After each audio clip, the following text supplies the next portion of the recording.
This is Transfer Talk. We've got 9 days to go in the window and there's so much business still to be done. This hour we've got the latest from Manchester City winger to their squad. Plus news from West Ham as their second bid for Mohamed Kudus is rejected. Manchester United are not done in the window yet. We've got updates on outgoings like Dean Henderson and Brandon Williams and more.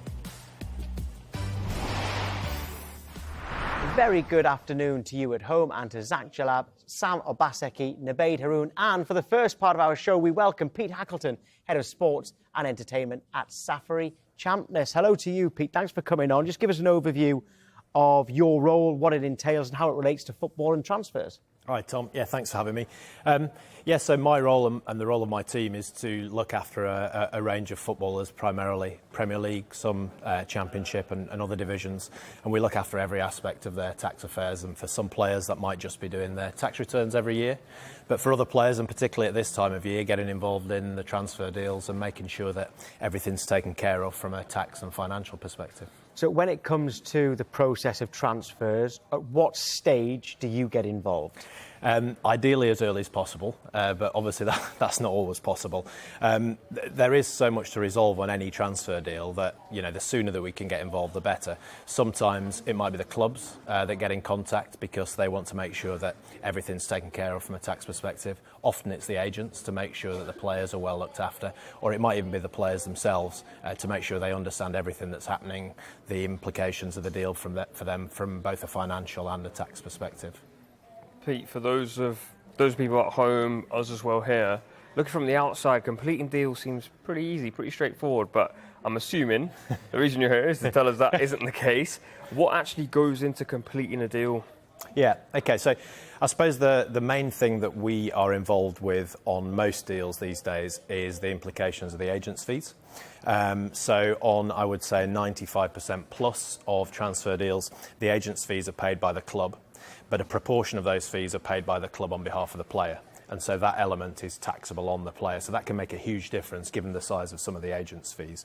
The rules changed about 2 years ago. So without getting too technical, what the HMRC, the tax authorities, have now said is on every single deal, you have to look at it and try and work out how much of the agent service is provided for the player and how much of it is provided for the club. From HMRC's perspective, they would say the bulk of those services provided for the player and therefore they can collect tax on it. Mm-hmm. But the reality of deals is, as you see through this window, you've got players who 4, 5, 6 clubs are interested in. There's a bidding frenzy for those players, and actually a huge amount of the agent's work is done for the successful club in getting the player to that club. So it's a difficult one to try and define. It's very subjective, but a lot of the work that we end up doing on deals is trying to clarify the split of services between player and club. What about image rights? I feel like nowadays you hear this word spoken about a lot, but people don't quite understand what it is. How big of a part does that play now in transfer deals? Image rights is also big, particularly amongst the top clubs in the Premier League. So if I go back maybe 20 years, the tax authority's attitude was that players setting up an image rights company was a bit of a tax wheeze. It was a way of getting some money into a company and saving some tax. The reality is that almost all players in the Premier League are paying 47% tax on almost everything they earn. But actually, image rights now is a really valuable part of what the player can provide to the club. So what it is the club saying, we're paying you, the player, for playing football, because you're very good at it. But equally, we want you to help to satisfy our commercial partners. And, Man United will have 120, 130 commercial partners that they need to do shoots for. Wow. So therefore, you need to contract with the player's image rights company. And the other important part of that from the club's perspective is if you're Man City and your main sponsor's Etihad, you can restrict your player from doing a shoot with Emirates or BA or whatever else. So there's a value in both using the player in commercial shoots, but also a value in stopping them from doing other commercial shoots for your competitors, which I think is really important. We've also seen wages increase to an all-time high. How does it affect, teams in terms of future investments with sponsors and even players? Yeah, so, clearly the wages going up is good news for the players.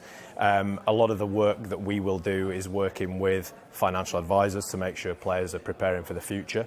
That seems to be a lot better these days in terms of, I think players have seen some of the stories of 10, 15 years ago. Lots of the retired players were involved in these tax schemes and things. Players seem much more aware now that, at the age of 35, for most of us, you probably get into your peak earning years, 35, 40. For a lot of them, they're stopping at that point and they might not end up working for Sky or being a manager, so they need to prepare for retirement. So those increased wages are important, but I think players are a lot more savvy around preparing for the future. For the clubs, clearly, that increased wage growth means they need to increase their revenue year on year, and that all feeds into the fact they need to grow their commercial partners, links in again to the image rights piece, because you need the players to do the shoots for all of these commercial partners. So it's all part of the same jigsaw, I think.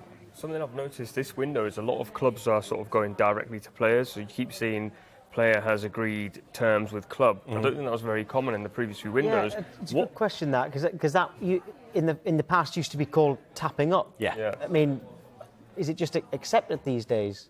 I think I think what we've seen certainly over the last 2 or 3 years is a move for some of the players moving away from that traditional agency model. So perhaps they don't have an agent in the same way. They might be working with family members or something like that, and therefore those conversations might happen more often. And just on, before we get on to Saudi Arabia, would clubs, would they be much happier if people like you were not involved in a deal?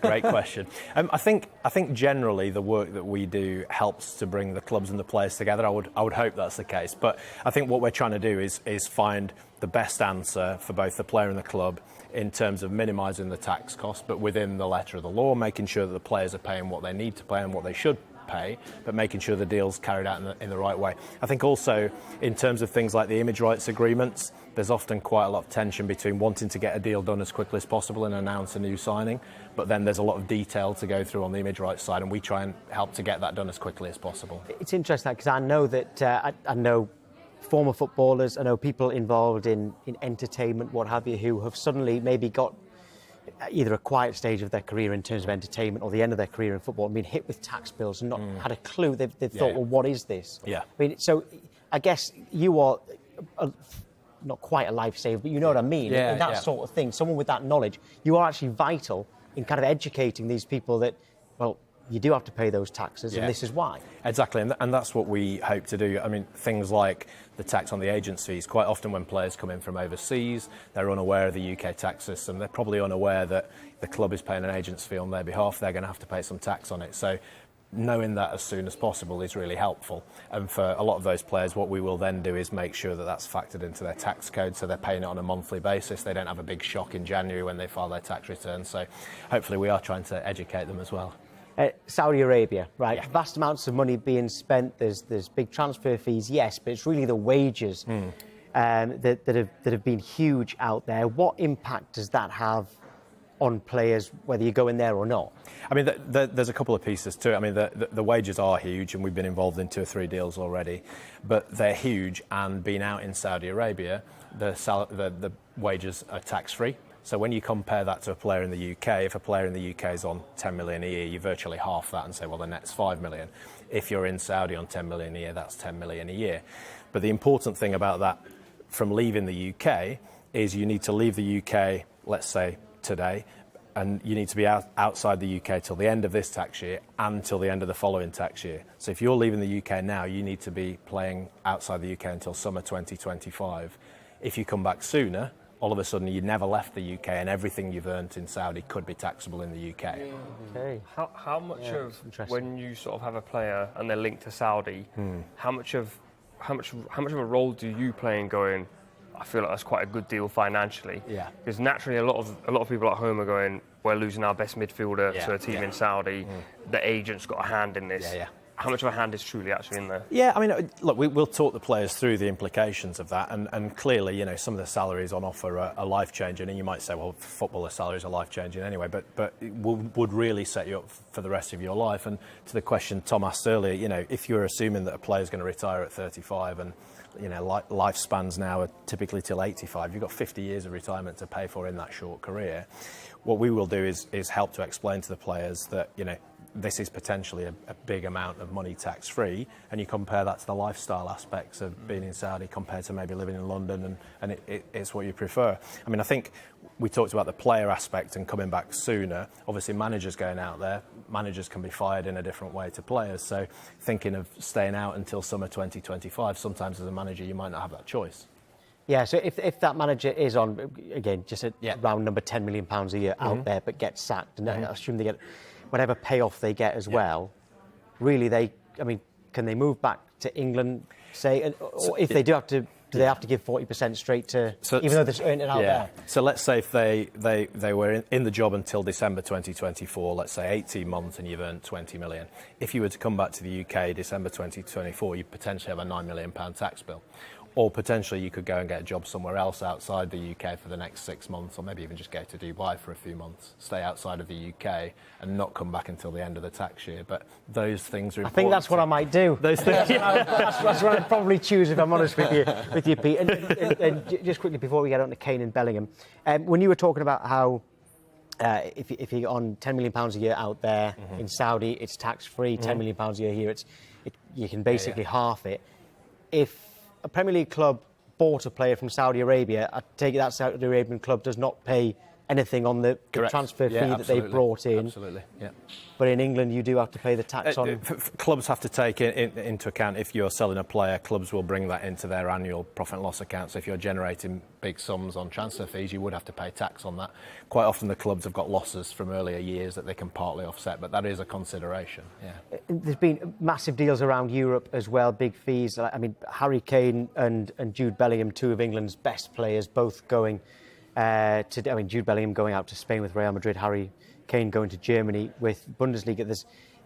There's so much at stake here because these are huge players, eyes on everything. I suppose everything has to be absolutely perfect, which in turn would put pressure on people in your situation as well. Yeah, so I mean, we didn't advise on either of those deals, but we've had players moving out to Spain and Germany in the last, both this window and last summer as well, and it's just important to be aware of the different aspects. So if you look at the top leagues in Europe, Italy, Spain, France, Germany, UK, the top rate of tax is pretty similar, but having local advisors in those countries is really important. So we saw this summer a deal in Germany. Germany have a church tax. So if you are religious and don't renounce the church, then you pay an extra 4% on your annual salary. So that can make a huge difference. You know, salary of €10 million a year, that's an extra 400 grand of tax. I wish you'd seen the reaction there here, because we would never know that, would we? And Spain equally, they have a wealth tax. So if you are paying 45% tax on your salary, that's one thing, but you can be taxed up to 3% on your annual wealth. So if you've got £30 million worth of assets, that's another virtually £1 million of tax you're paying every year. So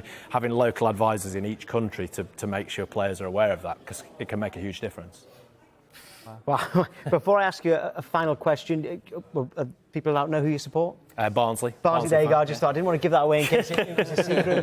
But final question on them. What's the aim for them this season? Well, ideally promotion. Obviously lost in the playoff final last year. Obviously lost the manager, the captain. Started well, struggling a little bit at the moment, but fingers crossed. Sure, you can just get Lukaku to Barnsley. Try and make it happen. I'll find a way of Barnsley paying no tax on this deal. Pete, that's been absolutely fascinating. Thank you so much for coming. Thanks, guys. Amazing.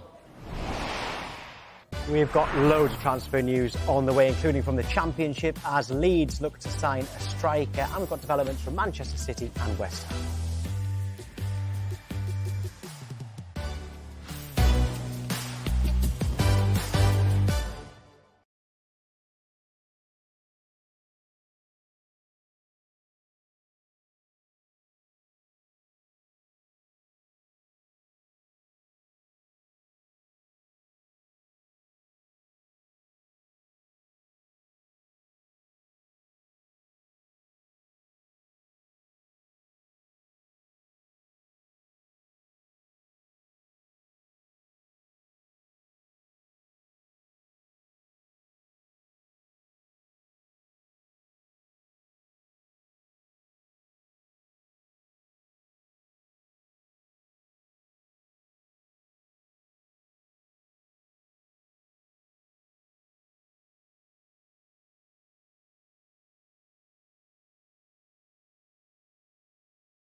This is Transfer Talk. We've got a line to bring you from the Championship now because Leeds are in talks with Swansea over a deal for striker Joel Pirou. Now, he's not the only one. They're not the only club who are wanting him. The negotiations at the moment are centring around a fee. Leeds are understood to value him at an initial £8 million.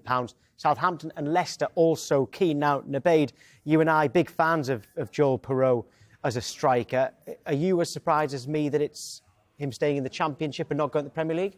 It feels like one of those moves where he'll have a stop somewhere, potentially Leeds, potentially Leicester or Southampton, and then go to the Premier League. So I think there's elements of his game that are still a little bit raw. While he was at Swansea last season, 19 goals, but I actually think he's more than just a goal scorer. Very handy to score that many goals in the Championship, as you can see here.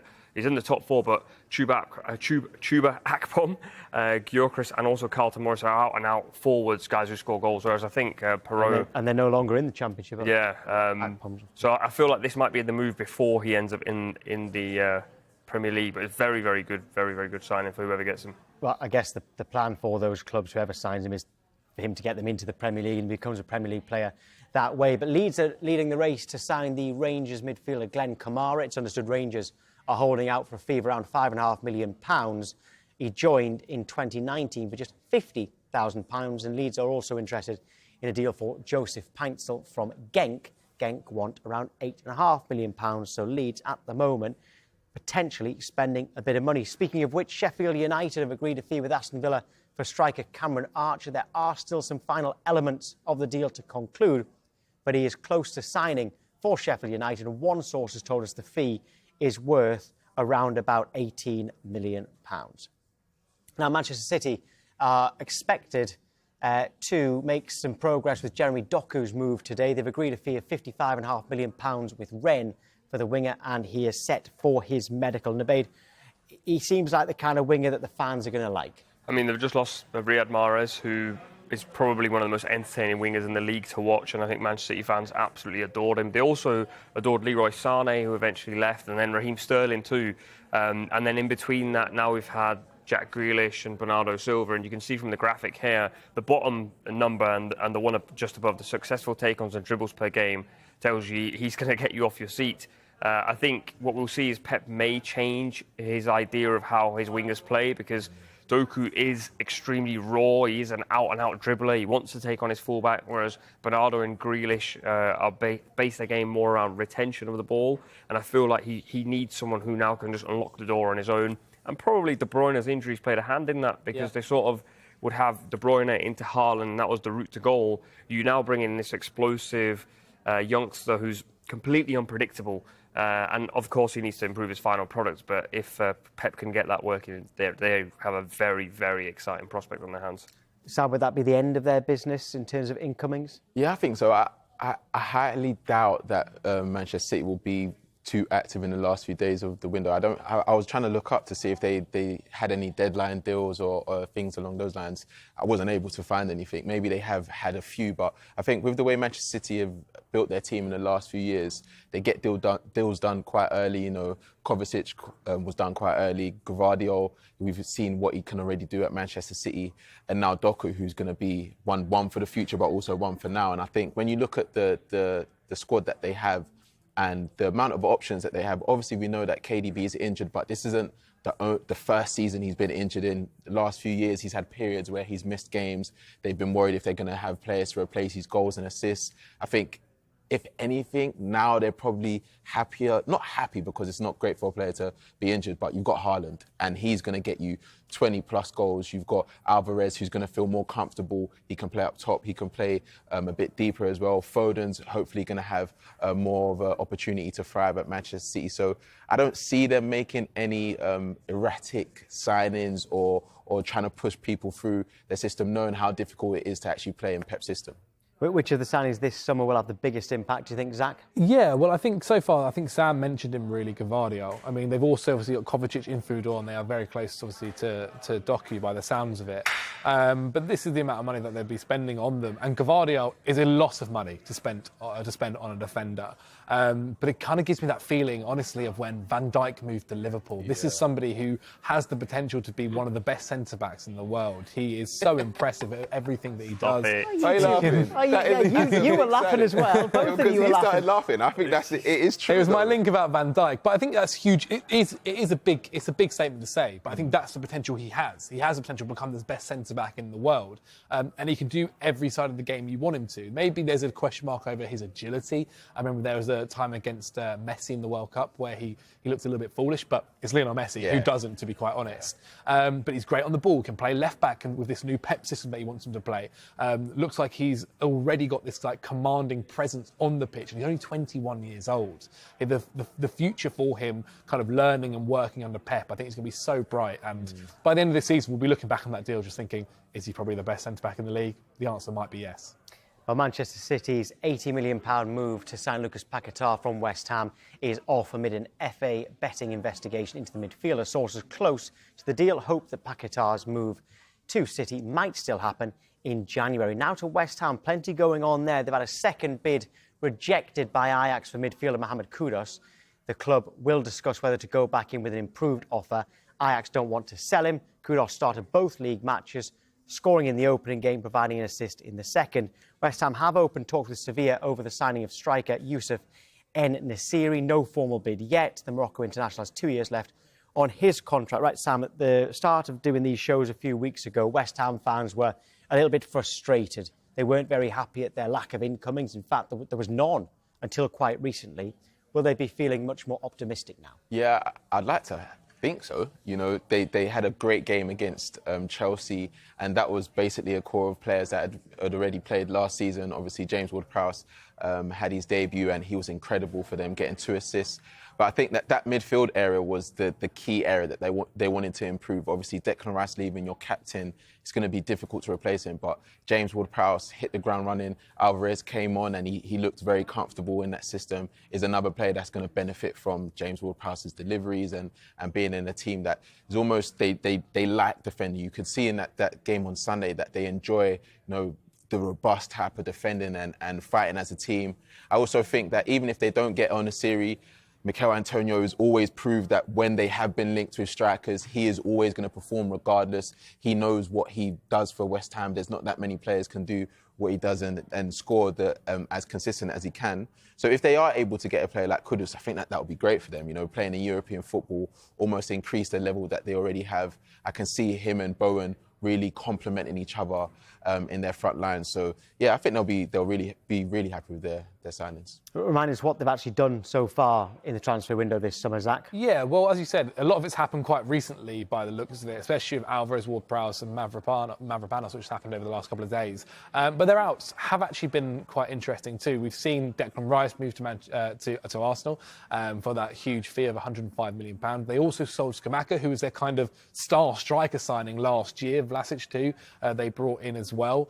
And so they do possibly need somebody in that attacking sense. That's why you can see them linked to Kudus. That's why you can see them linked to another striker. I think they've spent a lot of that Rice money right there on probably those 3 players, but there is money still to be spent. I think that's where you might see them get it out and go and use it for someone like Mohamed Kudus, who'd be a perfect person to come into that attack. And yeah, I don't think West Ham are done. I really don't. I think we'll see over the next 9 days, we might see another 1 or 2 names possibly walk through the door. Yeah, and as you saw on there, West Ham have completed the deal for Greece defender Konstantinos Mavropanos. He's moved to London, the London Stadium from Stuttgart, £17 million. It could rise to 19 with add-ons. Right, next, the panel are picking their best signing of the window for each position from all around the world. And there's news from Manchester United.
But I'm prepared. I might have to break up a few fights here, OK, with Nabeed, Sam and Zach, because what they've done is they've gone through their best signings of this transfer window, but from all around the world, first of all, and they've got a goalkeeper, a defender, a midfielder, and a forward that they've chosen. Right, we'll go one person at a time rather than one position at a time. And Nabeed, what have you gone for in goal? Good place to start. Start with the best first and work our way down. We've got Bono in goal, Morocco hero, currently at Al Hilal, and Kim Min-jae. Many Premier League sides could have done with this guy, Manchester United being one in particular. Szoboszlai, who I think people didn't realise how good he was until the performance he put in against Bournemouth. Box to box, just an absolute monster of a midfielder. And a little fact for you here, Zach actually wanted him but didn't get him. And then we've got Neymar as the final pick. Just an overall outstanding attacking side. I like it a lot, personally. Good. Yeah, I mean, Zach, you were going to actually have him as a forward, weren't you? I was, but you'll that's see... the point, because he can... Well, this is play the as a beauty wide of him. forward. The beauty of him, he can play on the right wing, he can play midfield. I think Jurgen Klopp is going to be developing him into this incredible player. But I think people will understand why I haven't gone for him when I get to my one. But I think it's you first, Sam. Is there any, Sam, that you had a particular problem with Nabeed? No, to be fair, I almost said Trying to Neymar set as you up well. for this. I like those signings. I think Neymar, I wanted to see him in Europe. That's the only thing. I wanted to see if he could have You're one upset last. at Neymar for moving, not me for picking him. I'll take that. Yeah. To be fair, they signed an injured player, so he's not going to be able to play for the next few months. So At first, we did say we'll just do it as Premier League. Then we went Europe, and then we went worldwide. So Neymar has been able to get in there. Right, Sam, who are your four? Okay, my four, it starts with Onana in goal. I think he's probably the best goalkeeper to make the move this summer. Best with his feet, a leader. It's just very clear to see how he transforms Manchester United's team. Skriniar, I'm actually very shocked that other teams in Europe didn't want to sign this guy. He's been one of the best centre-backs in Europe for at least the last 5 years. He's been linked with a few moves elsewhere, but he never really made the move. Gundogan... Where did he go against Skriniar? PSG. PSG, yeah. And then Gundogan, I think that this is probably in terms of value, the best signing this window, and I can say that because it was a free signing for Barcelona. They now have experience. They probably have one of the best midfielders that played last year as well. And then up top, Harry Kane. It's hard to look past him. Was incredible for Spurs and England last year. 30 goals in the Premier League. I think he's going to win everything at Bayern Munich. And I'm rooting for him now. When he was at Spurs, I wasn't really rooting for him. But now I feel like I can, with my whole heart, hope that he wins everything.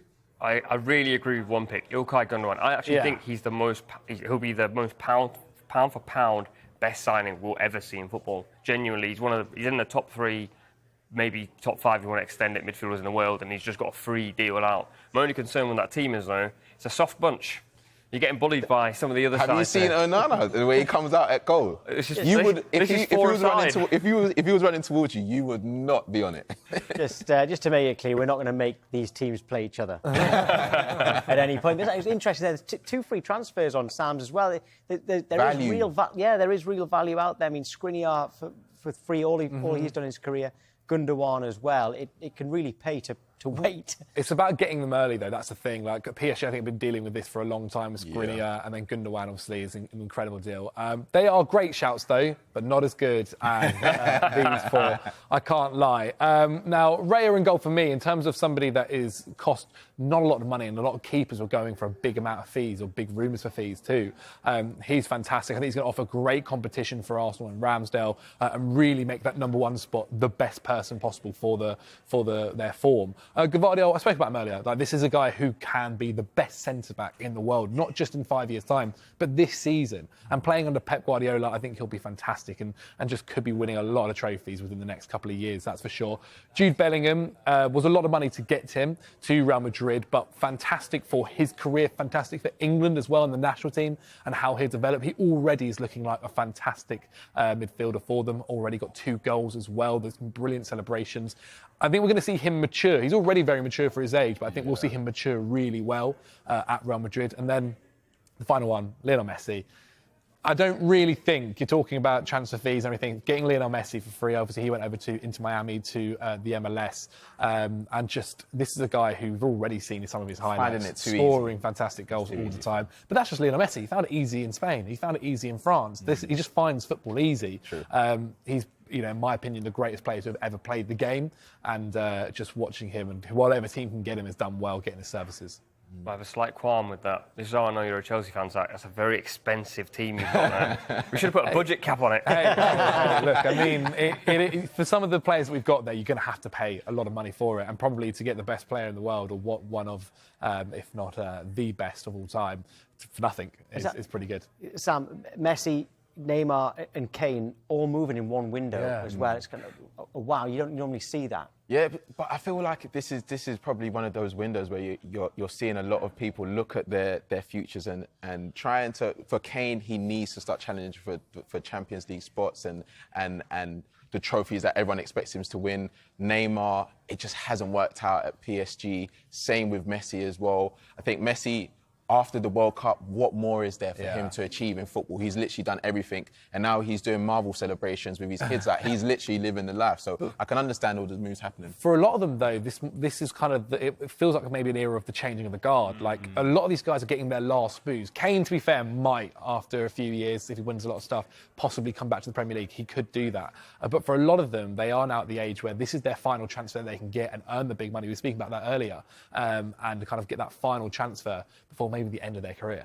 So we've had 12 massive transfers. They're massive players. If you could choose one, if you're a Premier League manager, who would you go for? One of those 12 players? Probably Ilkay Gundogan. I think he's almost a perfect midfielder. I don't think there's been too many players like him who can play as a 6, an 8, a 10.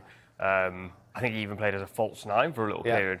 So you're looking at one of the most complete footballers that we've seen. So Ilkay Gundogan for me.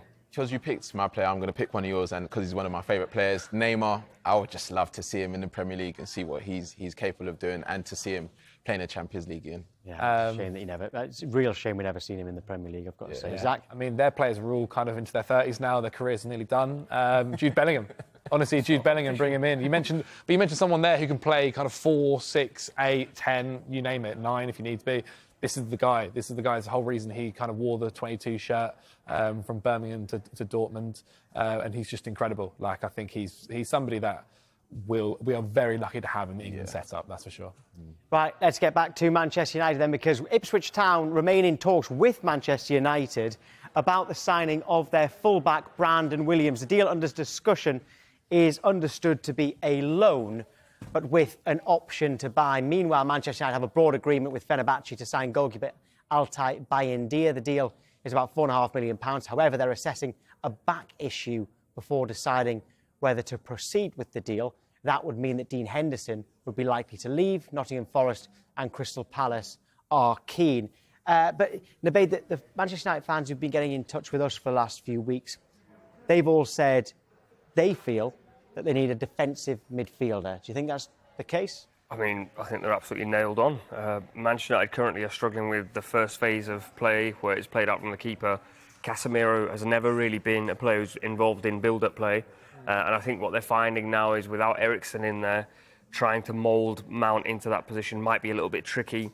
And ultimately, if you can get someone in there who knows how to do the job, start to finish, considering the point of Ten Hag's journey that we're on, then I think you've got to go and do that. And so I look at someone like Amrabat, who seems like a bit of a no-brainer, someone who's comfortable in possession, pretty press-resistant, good in challenges, could do a job next to Casemiro, could come in for Casemiro if and when required. Just makes a lot of sense. I'm actually quite surprised United haven't made that transfer yet. I think it comes down to funds and them wanting to release players before they do sign players, but they do have a ready-made replacement, or someone that's in the development that really kicked on during pre-season, Kobbie Mainoo, who a lot of United fans love this player. And I think it's one of those players that, when I've watched him play, he plays with a maturity, he plays with experience, and Erik ten Hag seems to love him. It's just unfortunate that he got an injury at the end of pre-season, but because he is young, doesn't look like he's going to be out for too long.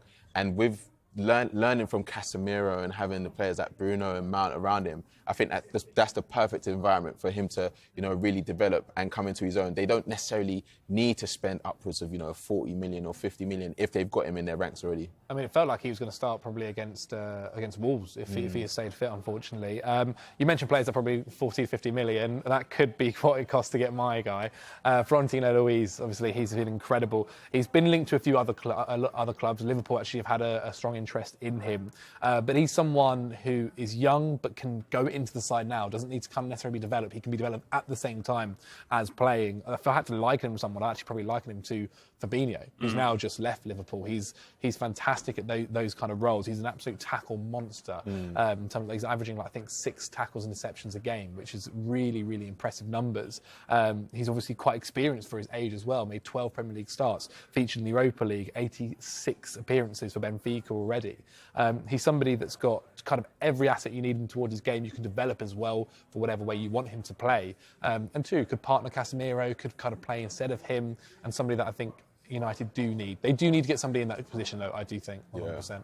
Yeah, and let's say we know that their focus at the moment for Manchester United is on selling players, letting players go. But if they can let go of who they want, what position would they ideally strengthen?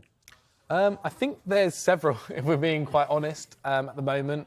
Obviously, they spent a lot of money on Antony last season for that right wing position. And so far, there's obviously still time for him. He's still very young. He's obviously a Ten Hag player as well, obviously from the Ajax days. But soon we do need to start seeing some end product for the amount of money they paid. Otherwise, they do have to kind of look out to what else there is. You look at other teams like, say, Man City, like Liverpool, like Arsenal, and how they are improving, especially Arsenal in this transfer window, went from strength to strength. And they'll have to catch up eventually. So I think right wing is somewhere they'll, maybe not the number one right now, but they'll keep an eye on depending on how Antony works out. I think right wing is a position. I'd say striker, even though they invested so much, I don't see, Zach said it earlier, but I do see Martial potentially being sold. Like, his time at Manchester United hasn't been the greatest. And if they do want, I know that they were linked with Harry Kane for so long and then they wasn't able to get him. But Højlund, it's going to be a lot of pressure for him to, come back from injury, start week in, week out and score and really live up to that expectation. I think they just need another attacker that is known for getting goals, known for getting assists as well, because now it seems like even though they've made all these signings with Anthony, Sancho, it just doesn't seem like they have another player to rely on like Rashford. Rashford seems to be the main guy again, and I think he wanted a little bit of that burden taken away from him. Even though he probably loves being their main guy, he'll still want help. Well, coming up, we've got transfer news from Brighton, and we'll have a look at which clubs still need to sign a striker.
Welcome back to Transfer Talk. Time to roll back the years and look at signings that happened on this day. A bit of nostalgia for you. Milan Baros to Aston Villa. 6.5 million. He had just won the Champions League with Liverpool 3 or 4 months earlier. He had that moment where the shot came in from Vladimir Smicer. He sort of matrixed his way out and immediately became a cult hero for the club. Then in 2016, Marco Marin left Chelsea to Olympiacos for 2.5 million. He was nicknamed the German Lionel Messi. That didn't quite work out. I'm going to speak to the boys about that because Zach and Sam probably had a hand in that nickname. And in 2019, Hirving Lozano, very, very highly rated, left PSV and headed to Naples for around £36 million. And it's fair to say he settled pretty well. He's been linked to a few other clubs on various different occasions. Boys, Messi, German Messi, Marco Marin, what have you two done? Yeah, I do actually. I remember that. I remember being very young actually and typing into platforms, just being like looking for his highlights and seeing what he'd done. He had a couple of years at Chelsea. I remember him with I think Jose. He was brought in very much, I think, to be maybe a 10. We had a lot of 10s at the time and kind of like tricky players. Didn't quite work out. Yeah, he was exciting though, and I think it's because you built up so much expectation of what he could become. You literally look at everything that you'd want from a winger, and he literally ticked all the boxes. But at the time, I mean, there was a lot of players that came in at Chelsea that you expect them to, become world beaters, and then it just never really worked out. But he still had a good career. There was Willian, Oscar, Hazard, himself. I think there was several other players that we just kept bringing in that were very similar moulds. There's like a fascination around that time around like more diminutive figures because of David Silva, and then he came along and Salah. Salah was another one. Yeah, exactly. Didn't worked out from eventually. He went on loan from Chelsea to Sevilla, Fiorentina, and like Trabzonspor. But when he went permanently to Olympiacos from the wing, 11 in 37. Then 9 in 34 for Red Star Belgrade. So still have a very good career. 16 caps for Germany as well, but Milan Baros, happy memories for you, Nabeed. He was an absolute cult hero. The sort of like, I don't know, it wasn't even really like a thing in his hair. It was just a white strip. You could never see the back. And his hair just sort of hung off it. He was one of these guys that as soon as he got the ball, picked his head up, went down, ran into spaces, found his way through. Liverpool fans absolutely love this man. Right, a line from Brighton to bring you this lunchtime. We understand that Sevilla, Fiorentina and Club Brugge are all interested in taking Brighton midfielder Steven Alzate on loan. He's got 1 year left in his Brighton contract and spent last season on loan again, but at Standard Liège. Right, OK, we're going to talk about strikers now because there are 9 days to go in the transfer window and so many clubs want a number 9. We've decided to pick out 6 different clubs who are all looking for a striker. There they are behind us. And I've forgotten now. We'll start over there. Who went for Everton? Yes, me. And I've picked a striker who is young but got bags of potential. He's currently at PSG, Hugo Ekitike. They've actually been linked possibly between him. He's also as well been linked to West Ham too. This is somebody who, in his kind of debut season in Ligue 1, was really, really strong at only like 19 years of age. He'd got something close to 14, 15, 16 goal involvements in that season, which is really, really strong for someone at that age, playing at a club that is obviously nowhere near as dominant as, say, PSG is. He then made the move to PSG, and obviously when you are battling for a starting place between Neymar, Mbappe and Lionel Messi, it's quite hard to do that. But for Everton, he can add something towards their game. Like right now, Everton kind of lack a bit of creativity. He can do that. They lack somebody that could be a bit of a goal scorer. He can do that. He's great on the ball as well. More than happy to take somebody on. If I had to liken him to someone maybe we're a bit used to seeing nowadays, Jackson at Chelsea. There are similarities between them two there. And so, yeah, very, very young. If maybe it didn't go so well, could then still have a good sell-on fee too. But someone with lots of potential.